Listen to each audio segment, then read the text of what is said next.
Come with me and explore the world's oldest diamond polishing factory that is still in operation. Located in the heart of Amsterdam, they've been creating stunning diamonds since 1840. As you step inside, you'll be greeted by their knowledgeable guides who are eager to share everything they know about diamonds. And the best part? The tour is absolutely free. They'll take you through the entire diamond making process, starting from the rough diamond to the sparkly gem you'll see in the jewelry store. Their master polishers will show you how they cut and polish each stone with incredible precision and skill. You'll learn about the various stages of the diamond cutting and the different types of cuts that make each diamond unique.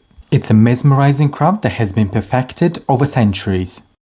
And here is the star of the show, the Royal 201. This is their patented diamond, renowned for having the most breathtaking sparkle in the world. It's a true masterpiece of craftsmanship.